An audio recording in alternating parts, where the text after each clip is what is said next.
আরে দয়ার বন্ধু বলে বাবারে টাকা টাকা চোখ দেখে তাকাই রে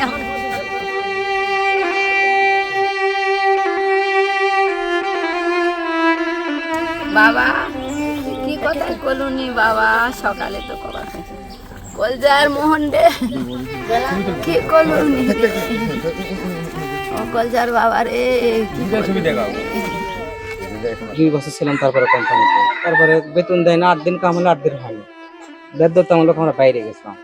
কোম্পানি ছাড়া যে ওই সুপার সাইটে কাজ করতাম ওখানকার পরিবেশ খুবই খারাপ ধরে তো একটা গেট কোনো আগুন টাগুন লাগলে কোনো পরিবেশ নেই বাড়াতে বুঝেছেন এমনি চলে জীবন হতে হতে এরম দেখে আমি আউটপাস প্লেস চলে যাচ্ছি ওকে বললাম ভাই ভাই চল একসাথে আসছি একসাথে বাইর যাই ও কয় যে ভাইয়া না এই আজ আমি পরে যাবো এই যাবো করতে এই 15 দিন আগেও কথা বলছি আমি তো করতে আসছি ভাই অল্প দিন কাছে আসছি এই ওটা খুবই পরিবেশ খারাপ এই গ্রামের রিসার্চ সবাই আমরা এক জাতি ছিলাম আমি আজকে 5 বছর আগে আপনারা কতজন আত্মারা এখানে শুনলাম 17 জন মারা গেছে আত্মারা মিলে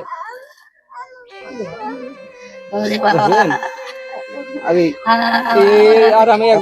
জাতি ছিলাম এতদিন একসঙ্গে মারা গেল আচ্ছা আপনার যদি একসঙ্গে ছিলেন কয়েকদিন আপনাদের কোনো স্মৃতি আপনার কথা মনে পড়ে সবকিছুই আছে আমার ফোনে সবকিছু ছবি মুভি খাওয়া দাওয়া সব এক জাতি ঢেলে খাইতাম আমরা ওখানে প্লেট ছিল না তো কথা মনে পড়ে মানে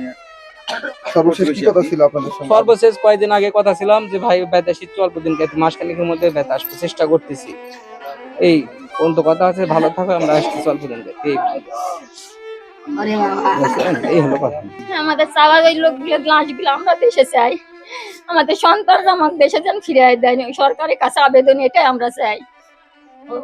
আমাদের দেশের দিয়া পাঠাই মানে শেষ দেখাটা দেখতে চান হ্যাঁ আমরা শেষ দেখে এখানে আমরা লাশটা দিতে চাই আমরা এখানে দাফন করে মাটি দিতে চাই আমাদের সন্তানকে আমাদের দেশের সন্তানকে এটা আমরা চাই শহীদের বাচ্চার কাছে আমাদের অনুরোধ আমাদের সন্তানকে আমাদের দেশের পাঠায় আমরা লাশ দেখে আমরা দাফন কাপড় করে আমরা মাটি দিব পরিবারগুলোর কি অবস্থা এখন এতগুলো পরিবার কয় করে চলে গেল কিভাবে চলবে না এখন কিভাবে চলবে আমার এটা চাই আমাদের দেশে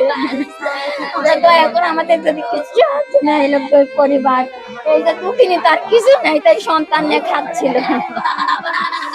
তার একটা সন্তান নিয়ে স্বামী চলে গেছে মারা গেছে তিন যেগুলা খাচ্ছিল তাই মারা চলে গেল এই মাটা দুঃখিনী মা সবাই দুঃখিনী মা কিছু সাহায্য